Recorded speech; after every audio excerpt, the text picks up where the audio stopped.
Good morning, grade 4. Welcome back to the English class.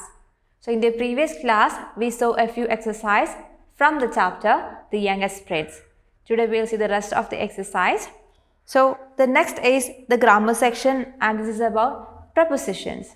So what are prepositions? See, prepositions are position words that tell us where a place, a person or thing is. That is, prepositions are position words such as on, in, under, from, etc. These are examples that tell us where a person, place, animal or thing is. So here are two example sentences given. Man is sitting on the chair. So here the word on shows where the man is sitting. So the word on is a preposition. He is sitting on it. It is showing where he is sitting. So you can say a preposition is a word that connects a noun to another noun, or a pronoun to another noun or another pronoun. So prepositions are position words which show the position of an animal, place, person or thing, and they can also show the relationship between a noun and another noun, a pronoun and another noun, or a pronoun and another pronoun. So there is a small note given in your textbook in page number 116. Let's go through that note. Please look into your textbook. A preposition tells us about the position of a thing. Read these sentences. King is on the throne. The teacher is standing under the tree. The book is in the drawer. The picture is leaning against the vase. So here you can see the words on, under, in and against are highlighted in red. These are prepositions or position words. Now in the next page you can see an exercise. You can see this exercise there. Arun is providing commentary for a cricket match between classes 4A and 4B. Fill in the blanks in his commentary with prepositions from the box. So in this exercise you can see a box here. A few prepositions are given within the box. Below that you can see a paragraph with blanks in between. You have to choose the correct preposition to fill up the blanks and complete this paragraph. So you can do this as an activity. Please pause this video, finish the activity and come back. So hope you are done with that activity. Now let's discuss the answers. So let's read the passage. It is cricket season again at Gandhi Stadium. We are gathered here to watch the match between class 4A and 4B. The spectators are requested to take their seats. The match will start in 5 minutes. The captains of the two teams have arrived at the center of the field. The umpires of the match are also with them. Class 4A has won the toss and they have decided to bat. The opening batsman has taken his position before the wicket. The wicket keeper is behind him, ready for a catch. The bowler bows from the other end of the pitch. He delivers the ball to the batsman. The batsman hits the ball and it goes hurling from the crease.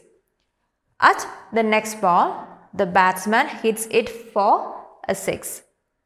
The ball goes over the boundary. The crowd cheers for class 4A. So I hope you got all the answers correct. Now let's move on to the next part. Here you can see a small note is given in your textbook. This is about the use of the modal verbs will and can.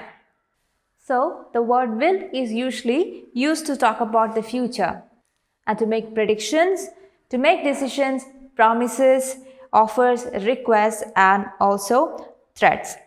The word can is used to express ability or opportunity, a request or a permission, or to show some possibility or impossibility. So let's read the note given in the text.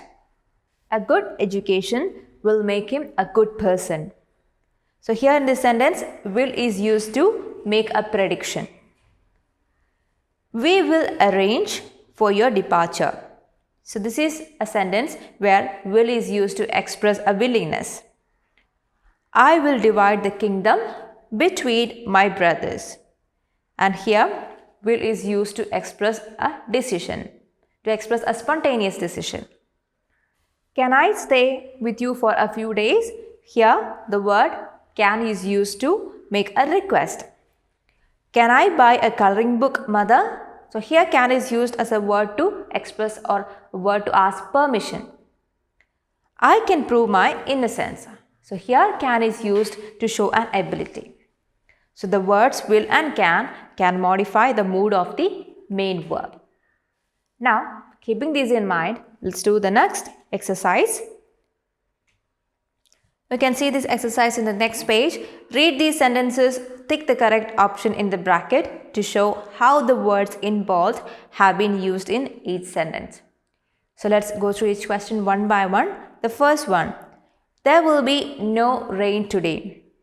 You can see the word will is given in bold letters there. Can you identify what is the purpose of the word will in this sentence? There will be no rain today. Is it an ability, willingness, or prediction? Here, will is used as a word to express a prediction. So you can take prediction there. Now the second one, I will do as you say, master. So here, will is used as a word to express willingness. So you can take willingness. The third one, I will leave it to the citizens. So is that a prediction, ability, or spontaneous decision? So here will is used to express a spontaneous decision. So you please take the third option. Let's see the next. Fourth one, can I ask you to be my ministers? Is it a request, permission, or order? It's a request. Can is used to express a request here. You can pay the tax next year. Is that a prediction, permission, or request? It is used, the word can is used here to give a permission. Now, let us see how you can win. So, request, order, or ability. So, here can is used to express an ability. So, you can tick the word ability there. So, I hope you are clear with these questions and the answers. Let's move to the next part. This is the listening exercise. And here, listen to a Chinese folk tale and fill in the blanks to complete the sentences. So, let me read out a Chinese folk tale to you. You have to listen very carefully and complete the sentences given here. Once upon a time, a wise old cat lived in a forest. She was known as a great teacher, for she had taught many creatures around her to live by their wits. The tiger also wanted to learn some skills from the cat.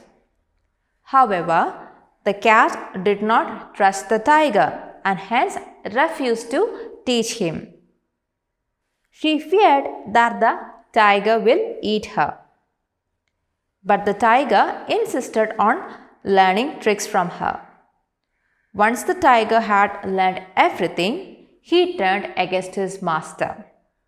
The wise cat jumped on a tree to save herself. Thankfully, she had not taught the tiger to climb trees. So I hope you liked the story and you were able to complete the sentences given here. Let's see the answers. The first one, once upon a time, a wise old cat lived in a forest. The tiger wanted to learn some skills from the wise cat.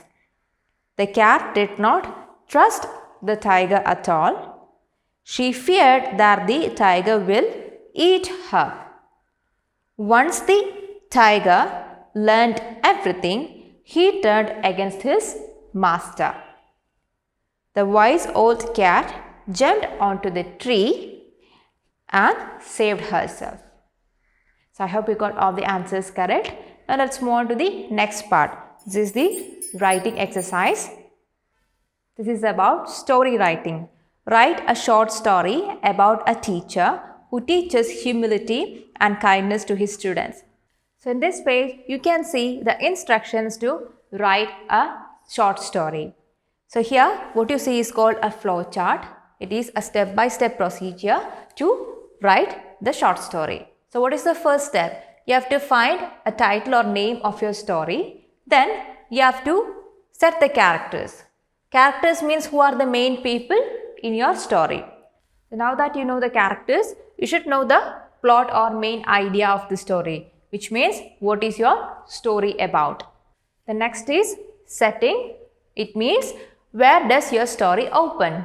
If it is a room, a beach or a palace. Setting means where the story is happening. Now the next is beginning of the story. How will you begin your story? That's called the beginning. Then the next is the body. This is the main part of your story. Then is the high point, which is the most important event in your story. So the most important event in the story is called the high point. Then effects, which means the result of the main event. Then conclusion. How are you going to end your story? That is the conclusion part. So once you have an idea, once you have a clear idea of all these, you will be ready to start writing the short story. So you can do this as a homework. You can write a short story about a teacher who teaches humility and kindness to his students, just like the wise teacher of Prince Gamini. A sample story is given in the next page, page number 120, and you can write the short story in your notebook. So once you have written, you can take a picture and send us to teams. The next part is the My Word Bank exercise, and this is about write 3 words related to good behavior or royalty from the play. So this exercise also you have to do as a homework. You have to find words from the play which are related to good behavior or royalty. You can write the words in your notebook, then take a picture and send us to teams. So children, we have come to the end of this chapter and we have completed our English Reader textbook. So hope you had a great time learning your English Reader. We will see in the next class with your English workbook. Till then, bye.